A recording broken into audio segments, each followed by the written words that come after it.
Hello दोस्तों, स्वागत है आप सभी लोगों का एक और न्यू क्लास में। तो दोस्तों आज की क्लास में हम लोग सीटेट के प्रीवियस ईयर के एनवायरनमेंट के 30 क्वेश्चंस को सॉल्व करने वाले हैं। तो दोस्तों जैसा कि आप सभी लोगों को पता ही है कि हम लोग जो है ना 2011 से लेकर 2022 तक जो पिछला सीटेट हुआ, जितने भी सीटेट के पेपर हो चुके हैं ना उनको सॉल्व कर रहे हैं। तो दोस्तों आज की क्लास में हम लोग एनवायरनमेंट के पेपर को सॉल्व करने वाले हैं। तो चलिए दोस्तों, आपके सामने पहला क्वेश्चन है, कुडुख कहाँ के लोगों की बोलचाल की भाषा है। तो दोस्तों जितने भी यहाँ पर क्वेश्चंस मैं आपको बताने वाला हूँ ना, सभी के सभी जो आने वाली सीटेट है ना उनमें रिपीट होते हैं, तो आप अच्छे से पढ़ते जाइएगा। पहला क्वेश्चन है, कुडुख कहाँ के लोगों की बोलचाल की भाषा है? असम, अरुणाचल प्रदेश, मिजोरम या फिर झारखंड। तो दोस्तों बताइएगा जो कुडुख है ना वह कहाँ के लोगों की बोलचाल की भाषा है। तो इसका राइट आंसर पता है क्या हो जाएगा? इसका राइट आंसर हो जाएगा ऑप्शन नंबर 4। ठीक है ना, क्या हो जाएगा? ऑप्शन नंबर 4 इसका राइट हो जाएगा, क्योंकि दोस्तों जो कुडुख है ना यह है झारखंड के लोगों की बोलचाल की भाषा है। दोस्तों असम जो है ना, असम कांजीरंगा नेशनल पार्क असम में ही स्थित है और एक सींग वाले गैंडे के लिए जाना जाता है। नेक्स्ट क्वेश्चन को देखेंगे। नेक्स्ट क्वेश्चन है दोस्तों, बिहार के लोगों के लिए मधुमक्खी पालन लीची प्रारंभ करने की सबसे अच्छी अवधि है। तो दोस्तों जो बिहार के लोग रहते हैं ना उनके लिए मधुमक्खी पालन प्रारंभ करने की सबसे अच्छी अवधि कौन सी है, या सबसे अच्छे मतलब कि जो मधुमक्खी पालन होता है वह कौन से मंथ में होता है? जुलाई से सितंबर, अक्टूबर से दिसंबर, ठीक है ना, जनवरी से मार्च, या फिर अपन आगे देखेंगे अप्रैल से जून। तो गाइस बताइएगा यहाँ पर इसका राइट आंसर क्या हो जाएगा? इसका जो राइट आंसर है ना वह क्या हो जाएगा? इसका राइट आंसर हो जाएगा ऑप्शन नंबर 2। क्या हो जाएगा दोस्तों? ऑप्शन नंबर 2 बिल्कुल सही हो जाएगा, क्योंकि दोस्तों जो बिहार के लोग रहते हैं ना उनके जो मधुमक्खी पालन का जो सबसे अच्छा समय रहता है ना वह अक्टूबर से दिसंबर होता है। कब से कब तक होता है दोस्तों? अक्टूबर से दिसंबर होता है, तो याद रखना। नेक्स्ट क्वेश्चन को देखेंगे दोस्तों। जितने भी जो क्वेश्चन है ना काफ़ी ज़्यादा इंपॉर्टेंट है, इसलिए दोस्तों इनको जरूर से आप याद करते जाएं।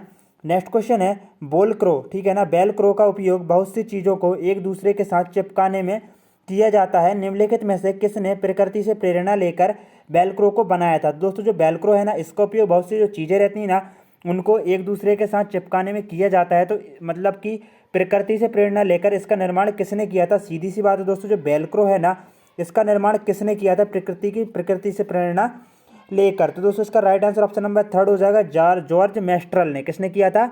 जॉर्ज जो मेस्ट्रल थे ना उन्होंने बेलक्रो का निर्माण किया था। दोस्तों रिपीट हो सकते हैं क्वेश्चन, इसलिए दोस्तों अच्छे से याद कर लेना, ये वाला क्वेश्चन जरूर से रिपीट हो सकता है। नेक्स्ट क्वेश्चन है, निम्नलिखित में से कौन भारत का संघ शासित प्रदेश है? तो अरुणाचल प्रदेश, मणिपुर, मेघालय या फिर जम्मू एवं कश्मीर। तो दोस्तों यहाँ पर बताइएगा भारत का संघ शासित प्रदेश कौन सा है? तो संघ शासित जो प्रदेश है ना दोस्तों भारत का वह कौन सा है? जम्मू एवं कश्मीर है। कौन सा है दोस्तों? जम्मू एवं कश्मीर है। नेक्स्ट क्वेश्चन को देखेंगे यहाँ पर, हमारे देश के नीचे दिए गए राज्यों में से किस में एल्यूमिनियम की खान है? तो दोस्तों मोस्ट इंपोर्टेंट क्वेश्चन है, तो बताइएगा हमारे देश के दोस्तों जो राज्य है ना उनमें कहाँ पर एल्यूमिनियम की खान है? तो राइट आंसर क्या हो जाएगा दोस्तों? इसका जो राइट आंसर है ना वह हो जाएगा उड़ीसा। उड़ीसा में दोस्तों एल्यूमिनियम की खान है। दोस्तों खानों से रिलेटेड क्वेश्चन भी काफ़ी ज़्यादा एग्जाम में पूछ लिए जाते हैं सीटेट में, तो दोस्तों उसकी क्लास भी आपको मिल जाएगी, इसीलिए दोस्तों आप चैनल को सब्सक्राइब जरूर से कर लें।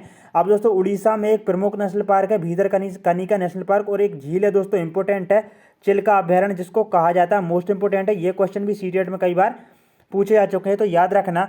नेक्स्ट क्वेश्चन को देख लेते हैं दोस्तों।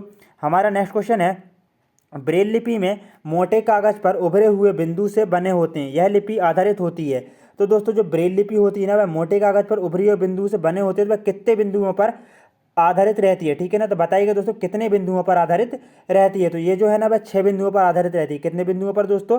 6 बिंदुओं पर आधारित रहती है। तो याद रखना, मोस्ट इंपोर्टेंट पॉइंट क्वेश्चन है दोस्तों और कई बार पूछा जा चुका है।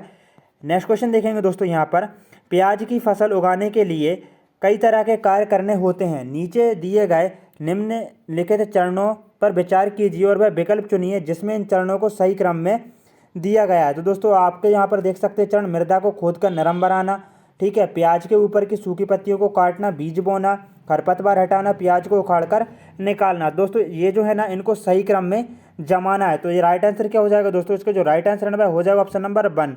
ठीक है ना दोस्तों, आपको यहाँ पर नीचे दिख रहा होगा, ये वाला बिल्कुल सही हो जाएगा। हम इसको सही क्रम में जमा लेते हैं। इसके अंतर्गत पहले आएगा मृदा को खोदकर नरम बनाना। ठीक है ना, पहले हम क्या करेंगे, जब हम दोस्तों जो प्याज वगैरह है ना उसकी फसल उगाने के लिए मृदा को खोदकर नरम बनाएंगे, उसके बाद बीज बोना है। उसके बाद में दोस्तों यहाँ पर डी वाला देखेंगे, खरपतवार को हटाना है बीज बोने के बाद में। उसके बाद दोस्तों प्याज को जो है ना उखाड़ कर निकालना है, और अंत में आ जाएगा प्याज के ऊपर की जो सूखी पत्तियाँ रहती हैं ना उनको काटना है। तो फर्स्ट वाला बिल्कुल सही हो जाएगा। नेक्स्ट क्वेश्चन को देखेंगे दोस्तों। यहाँ पर नेक्स्ट क्वेश्चन भी काफ़ी ज़्यादा इंपॉर्टेंट है। हमारे देश में एक स्थान है जिसे ठंडा रेगिस्तान कहते हैं। यह क्षेत्र ऊंचा, सूखा और समतल है। यह क्षेत्र स्थित है। तो दोस्तों बताइएगा, ठंडा रेगिस्तान भारत में किसे कहा जाता है? शिलोंग मेघालय को, दार्जिलिंग पश्चिम बंगाल को, शिमला या हिमाचल प्रदेश को, और दोस्तों जो कि थर्ड ऑप्शन है शिमला हिमाचल प्रदेश, और फोर्थ है लेह लद्दाख को। तो दोस्तों जो लेह लद्दाख है ना, इसी को ठंडा रेगिस्तान कहा जाता है। तो क्वेश्चन नंबर 70 का दोस्तों राइट आंसर क्या हो जाएगा? राइट आंसर ऑप्शन नंबर 4 हो जाएगा, ठीक है ना। तो यहाँ पर ठंडा रेगिस्तान किसे कहा जाता है? तो लेह लद्दाख को कहा जाता है। नेक्स्ट क्वेश्चन को देखेंगे दोस्तों। नीचे दिए गए फलों और सब्जियों में से उन्हें चुनिए जिनमें भीतर बीज होते हैं। मतलब कि दोस्तों जिनके भीतर क्या होते हैं? बीज होते हैं। यहाँ पर करेला, खीरा, चीकू, भिंडी, प्याज, नाशपाती, आलू, टमाटर दिए हुए हैं। तो दोस्तों इनमें से आप उनको चुनना है जिनमें जो है ना वह बीज होते हैं। तो देखिएगा दोस्तों, यहाँ पर हम देख सकते हैं, यहाँ पर देखेंगे खीरा, चीकू और यहाँ पर भिंडी, इनमें तो बीज होते हैं। लेकिन दोस्तों यहाँ पर प्याज में बीज नहीं होते, तो ये वाला तो होगा ही नहीं, ठीक है ना। तो यहाँ पर हम देख लेते हैं दोस्तों, करेला, खीरा, चीकू, भिंडी, आलू, टमाटर। अब यहाँ पर दोस्तों आलू में नहीं होता है, तो ये वाला भी नहीं होने वाला है। करेला में बीज होता है, खीरा में भी होता है, चीकू में होता है, भिंडी में होता है, नाशपाती में भी होता है, टमाटर में भी होता है। तो ये वाला बिल्कुल राइट आंसर हो जाएगा, ठीक है ना दोस्तों। तो यहाँ पर ऑप्शन नंबर 3 बिल्कुल सही हो जाएगा इस वाले क्वेश्चन का। नेक्स्ट क्वेश्चन को देखेंगे दोस्तों। नेक्स्ट क्वेश्चन है, नीचे दिए गया कौन सा जंतु भालू जैसा दिखाई देता है परंतु भालू नहीं है? यह दिन के लगभग 17 घंटे वृक्षों की शाखाओं में से उल्टा लटक कर सोकर बिताता है और उसी वृक्ष की पत्तियों को खाता है। इस जंतु की औसत आयु 40 वर्ष है तथा अपने पूरे जीवन में यह मुश्किल से 8 वृक्षों पर ही घूमता है। तो दोस्तों वह कौन सा जानवर है जो कि 17 घंटों तक सोता है और भालू जैसा दिखता है और उसकी औसत आयु 40 वर्ष होती है, लगभग 8 पेड़ों पर ही अपना जीवन व्यतीत करता है संपूर्ण जीवन? चिंपैंजी, लंगूर, पांडा या फिर स्लॉथ? तो दोस्तों जो है ना, स्लॉथ जो जानवर है ना, यही वह जानवर है जो कि दोस्तों 17 घंटे तक, ठीक है ना, वृक्षों की शाखाओं पर उल्टे लटक कर सोकर बिताता है और दोस्तों अधिकतर जो है ना, अधिकतम 40 वर्ष तक जीता है और 8 पेड़ों पर ही अपने पूरे जीवन काल में रहता है और उन्हीं की पत्तियों को खाता है। नेक्स्ट क्वेश्चन को देखेंगे दोस्तों।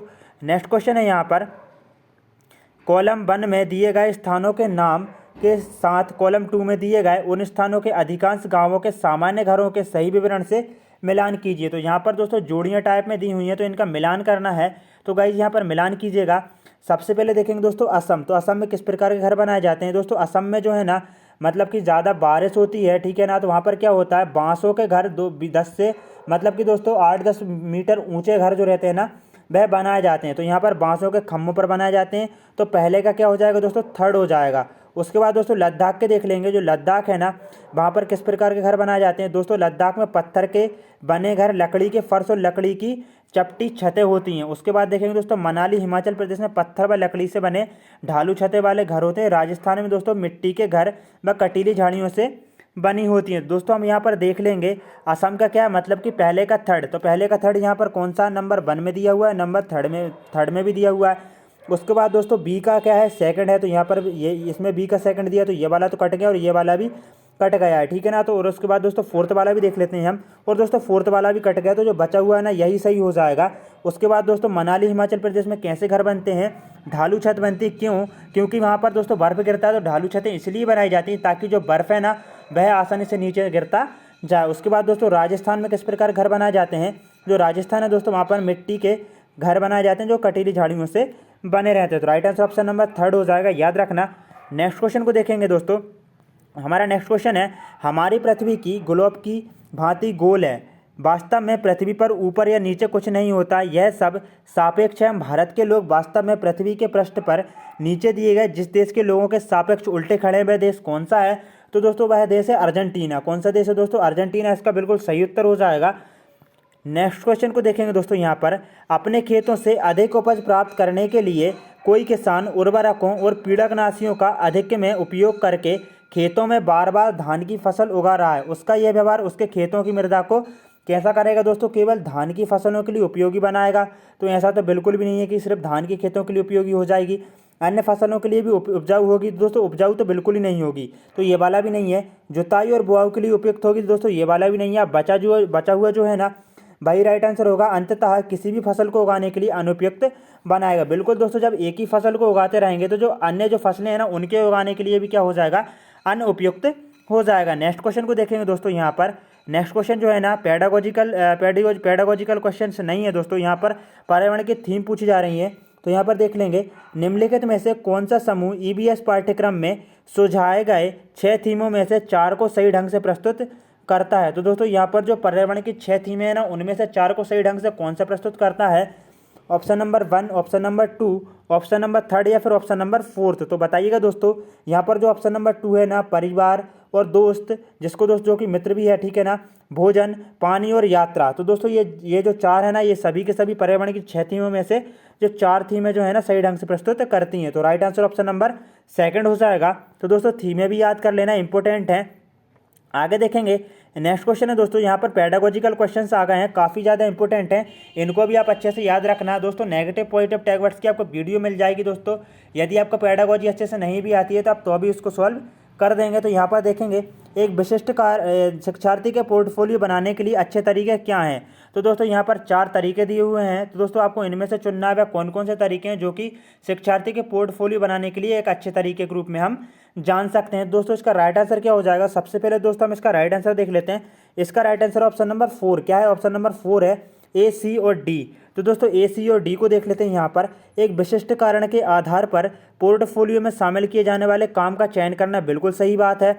उसके बाद में दोस्तों यहाँ पर सी की बात हुई है, शिक्षार्थी से अपने काम का चयन और उसको अपने पोर्टफोलियो में शामिल करवाना बिल्कुल स्वयं बच्चों से कराएंगे तो वे अधिकतर सीखेंगे। एक समय अवधि में शिक्षार्थी के कामों के विभिन्न स्तरों को इकट्ठा करना, तो ये वाला भी ठीक है, लेकिन बी वाला ठीक नहीं है, एक शिक्षार्थी के काम की सभी वस्तुओं का चयन करना, तो ये गलत बात है। एसीडी इसका बिल्कुल सही उत्तर हो जाएगा। नेक्स्ट क्वेश्चन को देखेंगे यहाँ पर दोस्तों हम लोग, एनसीएफ। दोस्तों एनसीएफ से रिलेटेड क्वेश्चन भी पूछे जाते हैं, तो इसकी क्लास भी आपको मिल जाएगी। दोस्तों यहाँ पर बताइएगा, एनसीएफ 2005 के अनुसार निम्नलिखित में से कौन सा ईबीएस के पाठ्यक्रमों के बारे में सही है? तो दोस्तों यहाँ पर ईबीएस के पाठ्यक्रमों के बारे में पूछा जा रहा है, तो कौन सा सही है? आपका ऑप्शन है ईबीएस पाठ्यक्रम को पर्यावरण, शिक्षा और सामाजिक विज्ञान के एकीकृत रूप में प्रस्तुत किया गया है।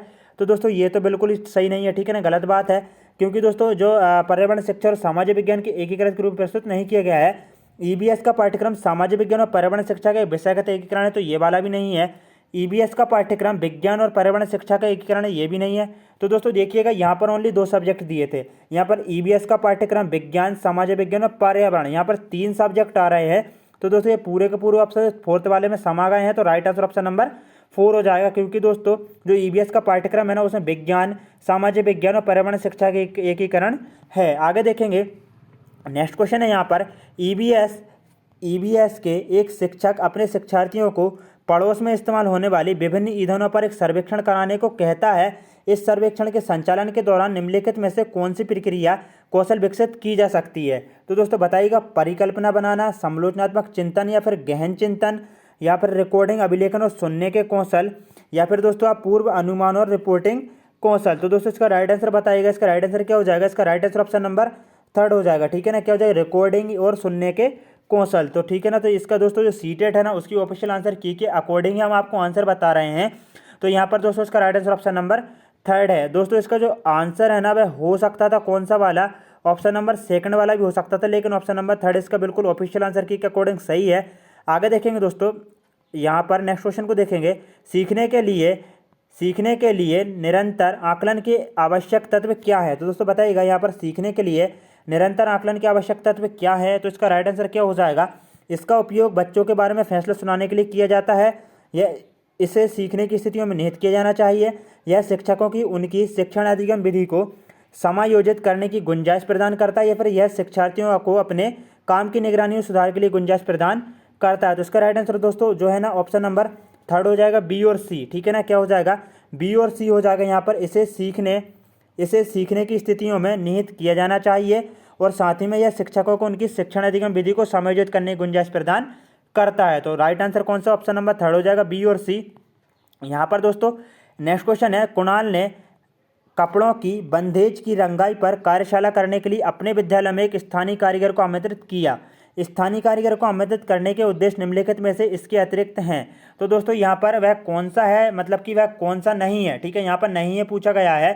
तो यहाँ पर दोस्तों बताइएगा इसका राइट आंसर क्या हो जाएगा? इसका राइट आंसर देखेंगे, शिक्षार्थी कारीगर के ज्ञान और कौशल की सराहना करे, तो ये ठीक लग रहा है। शिक्षार्थी टाई और रंगाई के उपयोग हुई तकनीक की सराहना करे, ये भी ठीक है। शिक्षार्थी को स्थानीय भाषा सीखने में मदद करना, या फिर टाई और डाई को हाथ से करने के अनुभव प्रदान करना। तो दोस्तों इसका राइट आंसर क्या हो जाएगा? इसका जो राइट आंसर है ना, ऑप्शन नंबर थर्ड हो जाएगा। इसके अतिरिक्त दोस्तों ये सभी के सभी जो है ना इसके उद्देश्य हैं, मतलब कारीगरों को आमंत्रित करने के उद्देश्य हैं शिक्षार्थियों को स्थानीय भाषा सीखने में मदद करना, ये नहीं होगा तो ये बिल्कुल गलत है। Right answer option number third ही हो जाएगा। यहाँ पर दोस्तों अतिरिक्त पूछा गया, मतलब कि यहाँ पर यह उद्देश्य नहीं है, तो याद रखना आपको क्वेश्चन को भी अच्छे से पढ़ना है।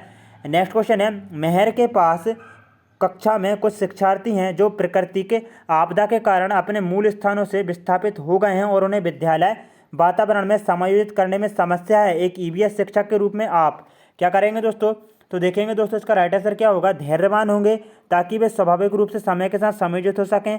केवल विस्थापित शिक्षार्थी को एक समूह बनाएंगे और उन्हें समूह कर देंगे, तो केवल वाला तो बिल्कुल गलत हो जाएगा, नेगेटिव टैग वर्ड्स है और क्वेश्चन पॉजिटिव है। उन्हें एक तथ्य के रूप में विस्थापन को तुरंत स्वीकार करने और आगे बढ़ने के लिए प्रोत्साहित करेंगे, तो ये भी हो सकता है। आगे देखेंगे, उन्हें अन्य शिक्षार्थियों के साथ बातचीत करने में मदद करेंगे और उनकी कहानियों को भी साझा करेंगे, तो ये वाला बिल्कुल इन तीनों के तीनों से सही लग रहा है, तो राइट आंसर ऑप्शन नंबर 4 हो जाएगा।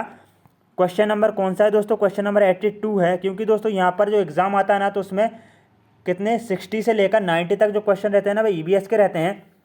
आगे देखेंगे, समुदाय संसाधन के रूप में उपयोग करने का औचित्य है, तो दोस्तों देखिएगा समुदाय है उसको संसाधन के रूप में उपयोग करने का औचित्य क्या है, मतलब कि यहाँ पर उद्देश्य क्या है, तो बताइएगा। यह समुदाय में सभी ज्ञान को अनायास स्वीकार करने में मदद करता है, गलत बात है, तो ये तो नहीं है। यह बिना प्रश्न करे स्थानीय ज्ञान को लोकप्रिय बनाने और फैलाने में मदद करता है, तो ये भी दोस्तों इसका उद्देश्य नहीं है। समुदाय को अपने बच्चों के सीखने में हिस्सेदारी और इसमें शामिल होने की ज़रूरत है, तो दोस्तों ये वाला हो सकता है। बट हम दोस्तों फोर्थ वाला भी देखेंगे, शामिल नहीं करने पर समुदाय नाराज होगा, तो ये वाला तो बिल्कुल ही नहीं है दोस्तों। राइट आंसर कौन सा हो जाएगा इसका? Right answer option number third हो जाएगा। ये समुदाय में सभी ज्ञान को दोस्तों ये वाला नहीं है, यहाँ पर देख सकते हैं ये वाला है। कौन सा है दोस्तों? समुदाय को अपने बच्चों के सीखने में हिस्सेदारी और इसमें उन्हें शामिल होने की ज़रूरत है। आगे देखेंगे दोस्तों, यहाँ पर नेक्स्ट क्वेश्चन है, आरोही ने अपने शिक्षार्थियों को अपनी कक्षा का मानचित्र खींचने को कहा, यह क्रियाकलाप विकास करने में सहायक होगा, तो दोस्तों ये जो क्रियाकलाप है वह किस चीज़ में सहायक होगा? पूर्वानुमान और गणना के कौशल, आंकड़ों के अभिलेखन, अभिविन्यास और सापेक्ष स्थिति की समझ, या फिर दोस्तों भूदृश्यों को खींचने का कौशल। तो दोस्तों अभिविन्यास और सापेक्ष स्थिति की समझ में यह क्या होगा? सहायक होगा, तो right answer option number third हो जाएगा। दोस्तों नेक्स्ट क्वेश्चन को देखेंगे। यहाँ पर नेक्स्ट क्वेश्चन है, निम्नलिखित में से क्या पाठ्यचर्या के विकास के लिए मार्गदर्शक सिद्धांत नहीं है? तो दोस्तों यहाँ पर आप देख सकते हैं, जो मतलब कि यहाँ पर आप देख सकते हैं दोस्तों ब्लैक वर्ड्स में भी लिखा गया है, नहीं पूछा गया है, ठीक है ना। तो इसको आपको अच्छे से देख लेना है, क्योंकि दोस्तों क्वेश्चन को आप यदि अच्छे से नहीं पढ़ेंगे तो आंसर भी नहीं लगा पाएंगे। तो बताइएगा, निम्नलिखित में से क्या पाठ्यचर्या के विकास के लिए मार्गदर्शक सिद्धांत नहीं है? तो दोस्तों इसका right answer option number third हो जाएगा। क्या हो जाएगा? परीक्षा को जो है ना आसान बनाना, इसका बिल्कुल भी उद्देश्य नहीं है। बाकी के दोस्तों ये ठीक है ना, ये तीनों के तीनों ठीक हो जाएंगे, तो राइट आंसर कौन सा? ऑप्शन नंबर थर्ड है। नेक्स्ट क्वेश्चन को देखेंगे दोस्तों, क्वेश्चन नंबर 86 है, ईबीएस में शिक्षार्थियों का आकलन करते समय बचना होगा। तो दोस्तों देखिएगा, यहाँ पर भी जो ईबीएस है एनवायरनमेंट है, उसमें शिक्षार्थियों के आकलन करते समय किस चीज़ से बचना होगा? तो इसका राइट आंसर बताइएगा। जानकारी एकत्रित करने के विभिन्न तरीकों का उपयोग करने से दोस्तों इससे तो बचना नहीं होगा, ये तो ठीक लग रहा है। अधिक सटीक विवरण के लिए घटना की तत्काल रिकॉर्डिंग करने से, तो दोस्तों ये ठीक है, देखते हैं इसको भी राइट आंसर क्या होगा। आगे देखेंगे, आकलन के आधार के रूप में समूह का उपयोग करने से, आकलन करते समय तकनीकी भाषा उपयोग करने से। तो दोस्तों देखिएगा, अधिक सटीक विवरण के लिए घटना की तत्काल रिकॉर्डिंग करने से, तो गाइस देखिएगा यहाँ पर जो हम आपको आंसर बता रहे हैं ना, आपको थोड़ा सा कन्फ्यूजन होगा, लेकिन दोस्तों हम बिल्कुल आपको सीटेट की जो ऑफिशियल आंसर की ना उसके अकॉर्डिंग बता रहे हैं। तो सीटेट की ऑफिशियल आंसर की के अकॉर्डिंग इसका राइट आंसर ऑप्शन नंबर 4 वाला बताया गया है, ठीक है ना। कौन सा वाला बताया गया है दोस्तों? यहाँ पर इसका जो आंसर है ना, आंसर कौन सा बताया गया है दोस्तों? ऑप्शन नंबर 4 वाला बताया गया है। आकलन करते समय तकनीकी भाषा का उपयोग करने से, मतलब कि आपको बचना होगा, ना कि अधिक सटीक विवरण के लिए घटना की तत्काल रिकॉर्डिंग करने से। अधिकतर बच्चों ने यही वाला लगाया होगा, लेकिन आंसर 4th वाला है। नेक्स्ट क्वेश्चन को देखेंगे यहाँ पर, तो दोस्तों मोस्ट इंपोर्टेंट क्वेश्चन है यहाँ पर, देखिएगा। रोनाल्ड रोस के बारे में कक्षा 5 की में कहानी है, जिसको सन 1902 में, ठीक है ना, 1902 में चिकित्सा के लिए नोबेल पुरस्कार मिला था, जब उसने सिकंदराबाद के अस्पताल में काम करते हुए यह खोजा कि मच्छर मलेरिया फैलाता है। उन्होंने अपने शब्दों में बताया कि कैसे उन्होंने मच्छर को पीछा करते हुए समय बिताया। मच्छर के, तो दोस्तों देखिए, मच्छर के पेट में को खोलने के लिए उसे काटा और उसको सूक्ष्मदर्शी के नीचे अवलोकन किया। तो दोस्तों बताइएगा, रोनाल्ड रोड की कहानी को ईवीएस में शामिल करने का क्या उद्देश्य है? शिक्षार्थियों को वैज्ञानिक प्रक्रिया के बारे में समझने में मदद करना, शिक्षार्थियों को कहानी लिखने के लिए प्रेरित करना, शिक्षार्थियों को विभिन्न खोजों के बारे में अधिक रोमांचक कहानी को इकट्ठा करने के लिए प्रोत्साहित करना है, फिर विज्ञान के इतिहास की सराहना करना। तो दोस्तों इसका जो राइट आंसर है ना ऑप्शन नंबर सेकंड हो जाएगा, ए सी डी। कौन सा हो जाएगा? ए, शिक्षार्थियों को वैज्ञानिक प्रक्रिया के बारे में समझने में मदद करना।